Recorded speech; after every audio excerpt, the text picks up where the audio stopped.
News 7 Tamil, பொறுப்பும் பொது நலமும்.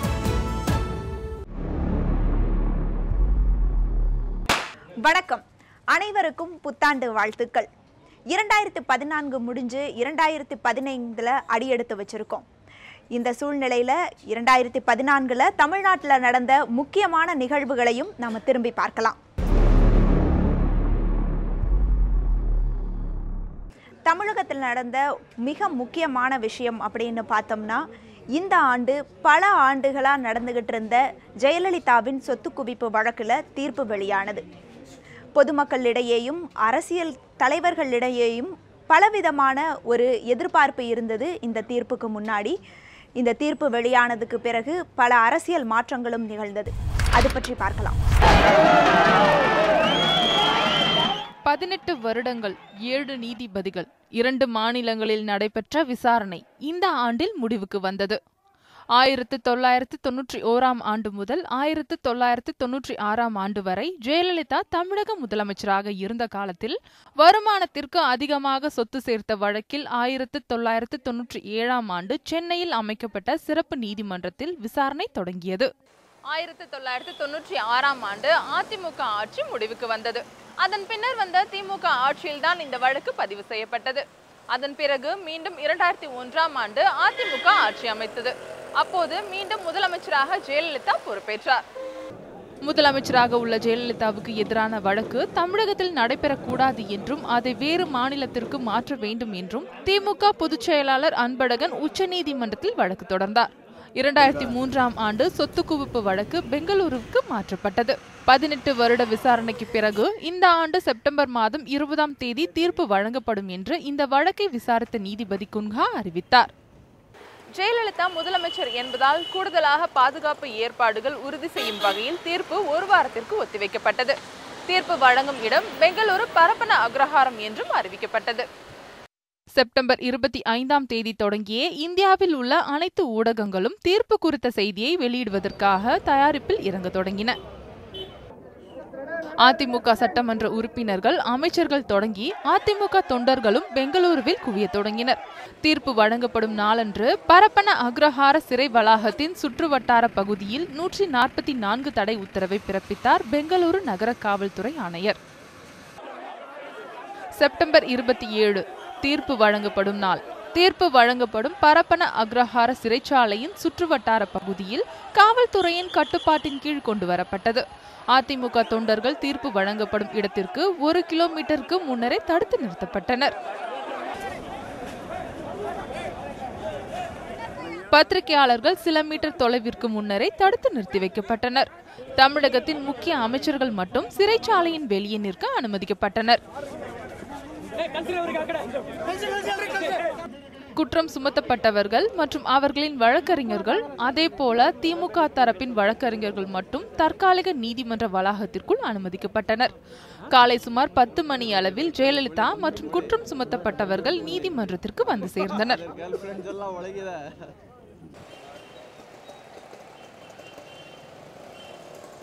சுமார் பகல் 12 மணி அளவில் குற்றம் சுமத்தப்பட்டவர்கள் மீதான குற்றச்சாட்டு உறுதி செய்யப்படுவதாக நீதிபதி அறிவித்தார்.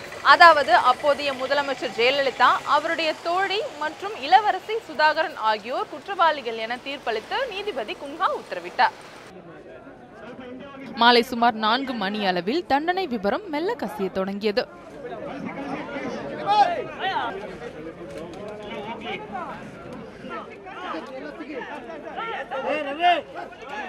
நிலைமை மேலும் தீவிரமடையாமல் தடுக்க 144 தடை உத்தரவு மேலும் 48 மணி நேரத்திற்கும் நீட்டிக்கப்படுவதாக காவல்துறை அறிவித்தது. தீர்ப்பு விவரம் தமிழகத்திற்கும் பரவ தொடங்கியது.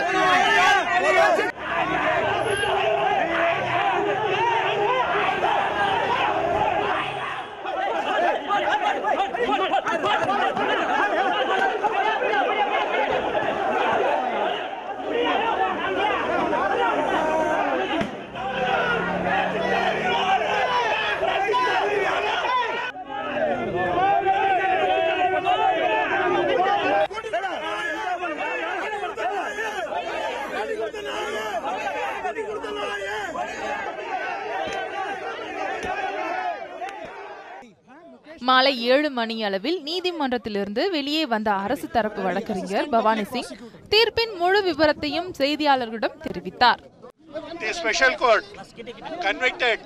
சிறப்பு நீதிமன்ற தீர்ப்பின்படி செல்வி ஜெயலலிதாவிற்கு 4 வருட சிறை தண்டனையும் 100 கோடி அபராதமும் விதிக்கப்படுகிறது.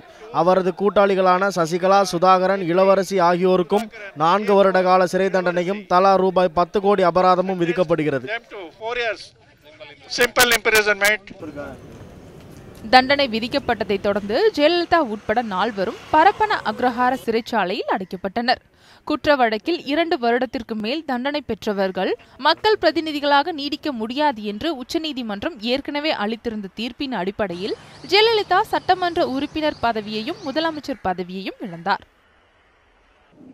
ஜெயலலிதா முதலமைச்சர் பதவியை இழந்ததைத் தொடர்ந்து நிதி அமைச்சர் ஓ பன்னீர்செல்வம் தமிழகத்தின் புதிய முதலமைச்சராக பொறுப்பேற்றுக் கொண்டார். ஓ பன்னீர்செல்வம் இன்னும் நான் தமிழ்நாட்டு அரசின் முதலமைச்சராக உண்மையாகவும் உழைச்சான்றின்படி என் கடமைகளை நிறைவேற்றுவேன் என்றும் அரசியலமைப்பிற்கும் சட்டத்திற்கும் இணங்க அச்சமும் ஒருதலை சார்புமின்றி விருப்பு வெறுப்பு விலக்கி பலதரப்பட்ட மக்கள் அனைவருக்கும் நேர்மையானதை செய்வேன் என்றும் ஆண்டவன் மீது ஆணையிட்டு உறுதி மொழிகிறேன்.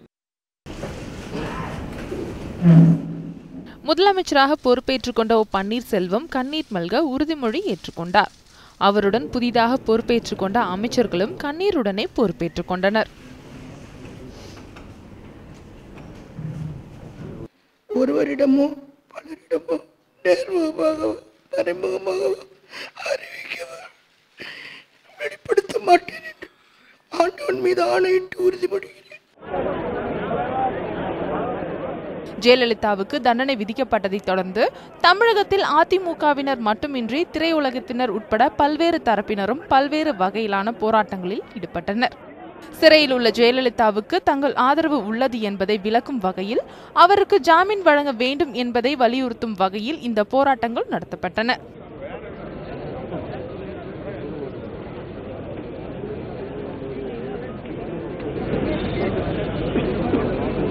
கலைத்துறைக்கு மட்டுமல்ல, தமிழக மக்களுக்காக பெரும் சேவை செய்து அருண் சேவைகள் செய்து தமிழகத்தை ஒரு முதன்மை மாநிலமாக உருவாக்கிவிட வேண்டும் என்ற எண்ணத்திலே பணிபுரிந்து கொண்டிருக்கும் போது இப்படி ஒரு சூழல் வந்தது. உங்களை அனைவருக்கும் தமிழகத்தை ஒரு இருள் சூழ வைத்தது என்று சொல்லலாம்.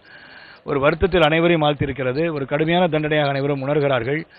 ஆக இது நாங்கள் அனைவரும் உங்களோடு தான் இருக்கிறோம் என்று முதலமைச்சர் அவர்களுக்கு எங்களுடைய உணர்வுகளை வெளிப்படுத்தும் வகையில் இந்த உண்ணாவிரத நிகழ்ச்சி நடந்து கொண்டிருக்கிறது. ஒருபுறம் தமிழகத்தில் போராட்டங்கள் நடைபெற்று வந்த சூழ்நிலையில் மறுபுறம் ஜெயலலிதாவிற்கு ஜாமீன் பெறுவதற்கான முயற்சியில் அதிமுக வழக்கறிஞர்கள் மும்முரமாக ஈடுபட்டனர். தண்டனை வழங்கப்பெற்ற 2ஆம் தினமே கர்நாடக உயர்நீதிமன்றத்தில் ஜாமீன் மனு தாக்கல் செய்யப்பட்டது. அத்துடன் மேல்முறையீட்டு மனுவும் தண்டனையை நிறுத்தி வைக்க கோரும் மனுவும் தாக்கல் செய்யப்பட்டன. ஜாமீன் மனு அவசர மனுவாக கருதி மறுநாளை விசாரணைக்கு எடுத்துக் கொள்ளப்பட்டது. அடுத்தடுத்து நடந்த விசாரணைகளுக்கு பிறகு அக்டோபர் 7ஆம் தேதி ஜெயலலிதாவின் ஜாமீன் மனுவை கர்நாடக உயர்நீதிமன்றம் தள்ளுபடி செய்தது. இதனைத் தொடர்ந்து உடனடியாக உச்சநீதிமன்றத்தில் ஜாமீன் கேட்டு ஜெயலலிதா சார்பில் மனு தாக்கல் செய்யப்பட்டது. On the basis of the latest judgment delivered by the Honorable Supreme Court, உச்சநீதிமன்றத்தின் தீர்ப்புகளின் அடிப்படையில் கர்நாடக உயர்நீதிமன்றம் ஜாமீன் மனுவையும் தண்டனையை நிறுத்தி வைக்க கோரும் மனுவையும் தள்ளுபடி செய்துள்ளது. விசாரணைகளுக்கு பிறகு அக்டோபர் 17ஆம் தேதி ஜெயலலிதாவுக்கு நிபந்தனைகளுடன் கூடிய இடைக்கால ஜாமீன் வழங்கி உச்சநீதிமன்றம் உத்தரவு பிறப்பித்தது. ஜெயலலிதா தனது கட்சி தொண்டர்கள் கண்ணியமாக நடந்து கொள்ள வேண்டும் என்று கேட்டுக்கொள்வார் என அவரது வழக்கறிஞர் நீதிமன்றத்தில் உறுதியளித்தார். மேலும் எந்த பிரச்சனைகளும் நேராது என்றும் உறுதியளிக்கப்பட்டது.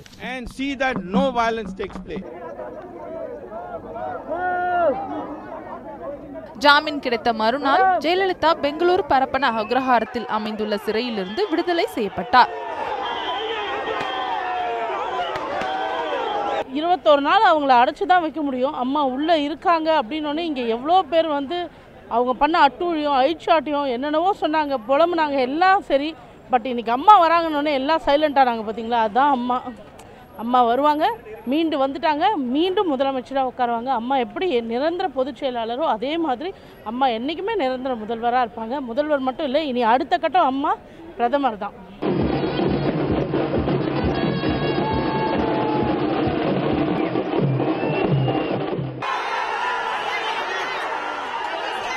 அதன் பிறகு விமானம் மூலம் அவர் சென்னை வந்தடைந்தார்.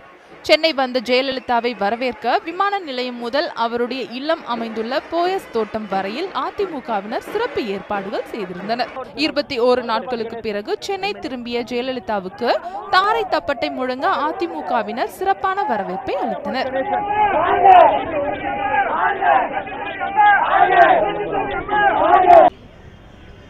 உச்சநீதிமன்றத்தின் நிபந்தனைகளின் அடிப்படையில் மேல்முறையீட்டு வழக்கில் ஜெயலலிதா சார்பில் ஆவணங்கள் தாக்கல் செய்யப்பட்டன.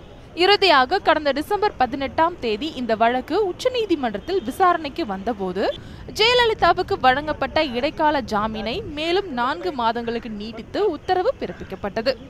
மேலும் மேல்முறையீட்டு வழக்கை விரைந்து முடிக்க சிறப்பு நீதிமன்றம் அமைக்கவும் கர்நாடக அரசுக்கு உச்சநீதிமன்றம் உத்தரவு பிறப்பித்துள்ளது.